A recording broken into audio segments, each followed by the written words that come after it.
मोदी हाय हाय मोदी हाय हाय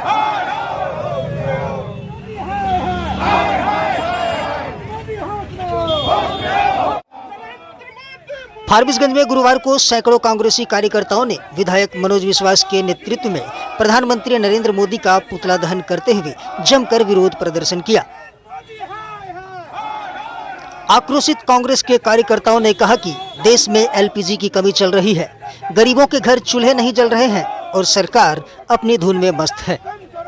फारबिसगंज विधायक मनोज विश्वास ने कहा कि जब से भाजपा की सरकार बनी है तब से इस सरकार ने लोगों को सिर्फ लाइन में लगाने का काम किया है, कभी नोटबंदी के नाम पर तो कभी एलपीजी सिलेंडर के नाम पर। गरीब गुरबों के प्रति सरकार का रवैया बेहद असंवेदनशील रहा है। भाजपा के नेता लगातार दावा करते हैं कि गैस की कहीं कोई दिक्कत नहीं है, लेकिन सरकार बंगाल के चुनाव की तैयारी में है। बड़े बड़े होटल रेस्टोरेंट बंद होने के कगार पर है। 12 साल से बीजेपी की सरकार जब से केंद्र में बनी है, आम आदमी को सिर्फ लोग लाइन में लगाने का काम कर रहे हैं। या नोटबंदी का बात हो, अभी गैस के बात हो, और सरकार की जो रवैया है, जो गरीब गुरबा है, उसके बारे में कभी उसका सोच नहीं जाता है। आप देखे होंगे अभी पहले तो 25 दिन का लगाया कि नहीं 25 दिन में आपको कनेक्शन मिल जाएगी गैस अवेलेबल, और जबकि बीजेपी के कई सांसद ये बोलता है कि गैस का कहीं किल्लत नहीं। आप यहाँ पे तमाम लोग यहाँ बैठे हुए हैं और तमाम लोग आप बताएं कि गैस मिल रहा है अवेलेबल, कहीं पे कहीं नहीं मिल रहा है। सिर्फ बंगाल की चुनाव में मस्त है। पूरा भारत में, पूरा राज्य में हाहाकार मचा हुआ है। बड़ा बड़ा रेस्टोरेंट बंद पड़ा हुआ है। कहीं न कहीं सरकार का जो ये रवैया है गरीब के अनहित में, सिर्फ कोरोना में आप देखे होंगे क्या किए। जो वादा करता वो वादा पे स्वयं खड़ा नहीं रह सकते हैं, सिर्फ झूठ का आश्वासन लोगों को दे रहे हैं। अब तमाम भारत के देश आप देख रहे हैं, लोग देख रहा है, और आने वाला समय में लोग इनको मुंह तोड़ जवाब देने का काम करेंगे।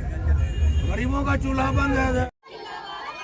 वहीं कांग्रेस के प्रदेश महासचिव करण कुमार पप्पू ने कहा कि वर्तमान नरेंद्र मोदी की सरकार को जनता के हितों से कोई सरोकार नहीं है।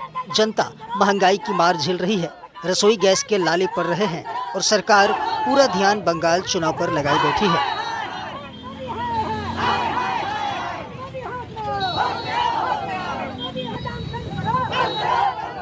आज देश में जिस प्रकार से महंगाई बढ़ रही है और केंद्र की सरकार नरेंद्र मोदी के नेतृत्व में जो सरकार चल रही है वो चुनाव में व्यस्त है, उसको जनता के हितों से कोई सरोकार नहीं है। आज यही कारण है कि आज देश के हर एक राज्य में लोग लाइन में खड़ी है। गैस का हाहाकार है, पेट्रोल डीजल नहीं मिल पा रहा है, लेकिन सरकार को इन सब चीज़ों से कोई फर्क नहीं पड़ता। उनको सिर्फ और सिर्फ कुर्सी से प्रेम है, इसलिए वो बंगाल केरल के चुनाव में व्यस्त है।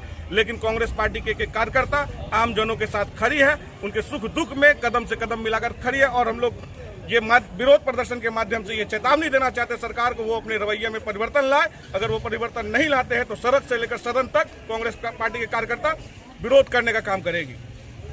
सरकार तो लगातार दावा कर रही है कि पर्याप्त मात्रा में स्टॉक है, न गैस की कमी है, न यूरिया की कमी है। सरकार तो दावा ये भी की थी कि नोटबंदी में बहुत काला धन वापस आया। कितना आया ये देश के सामने है। नोटबंदी में कितने लोग लाइन में मरे ये देश के सामने है। सरकार के दावा वो खुद बोल चुके हैं कि उनका चुनावी जुमला रहता है। तो सरकार के दावे पर देशवासियों को कोई भरोसा नहीं है, कोई यकीन नहीं है। आप खुद जाइए, देखिए कि पेट्रोल पंप पर लाइन लगी है, गैस एजेंसी पर लाइन लगी है, लोग में हाहाकार मचा हुआ है। लोग दिल्ली मुंबई से वापस आ रहे, ट्रेन में जगह नहीं मिल रही है, लोग कई दिनों से भूखे हैं। सरकार को ये सब चीज देखनी पड़ेगी।